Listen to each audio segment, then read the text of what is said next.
ఎంతగానో స్తుతిస్తున్నాను. ఈ ఉదయకాలం ఈ యొక్క ఆన్లైన్ ద్వారా మీతో కలుసుకోవడానికి దేవుడు నాకు ఇచ్చిన గొప్ప కృపను బట్టి, దేవుడు కలిగించిన గొప్ప అవకాశాన్ని బట్టి నేను ప్రభువుని స్తుతిస్తున్నాను. దేవుని ప్రజలారా, ప్రభు బిడ్డలారా, మీరందరూ కూడా దేవుని కృపలో, ఆయన భద్రతలో, ఆయన క్షేమములో, ఆయన సమృద్ధిలో మీరు సుఖముగా సౌఖ్యముగా ఉన్నారని నేను ఎంతగానో స్తుతిస్తున్నాను. మీ కొరకు ప్రతిదినము తప్పుకోకుండా నేను ప్రార్థన చేస్తున్నాను. మీ కుటుంబముల కొరకు, మీ యొక్క ఆత్మీయ ఎదుగుదల కొరకు, ఆత్మీయమైన జీవితం కొరకు నేను ఎంతగానో ప్రార్థన చేస్తూ ఉన్నాను. మీరు మీ కుటుంబాలు ప్రత్యేకంగా దేవుడు తన కృపలో మిమ్మల్ని ఆశీర్వదించాలని, మిమ్మల్ని అందరినీ దీవించాలని, మిమ్మల్ని అందరినీ నేను దేవుని పేరిట దీవిస్తూ ఉన్నాను.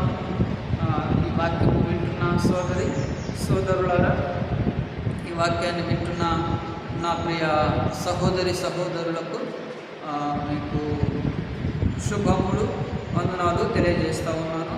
పరిశుద్ధ గ్రంథంలోని ఒక లేఖన భాగమును మనము చదువుకొని దేవుని నామాన్ని స్తుతించుదాం.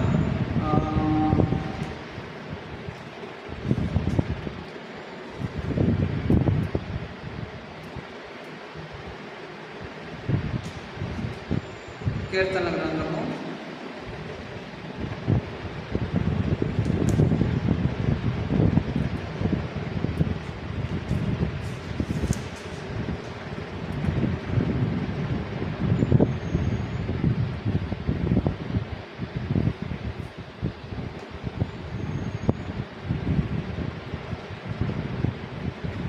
146వ కీర్తన చదివి కొద్ది నిమిషాలు దీన్ని మనము ధ్యానం చేద్దాం.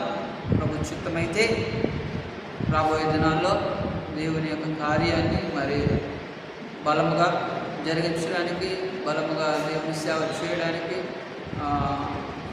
మీ వంతుగా ప్రార్థన చేయవలసిందిగా మీ అందరికీ ప్రేమపూర్వకంగా తెలియపరుస్తున్నాను.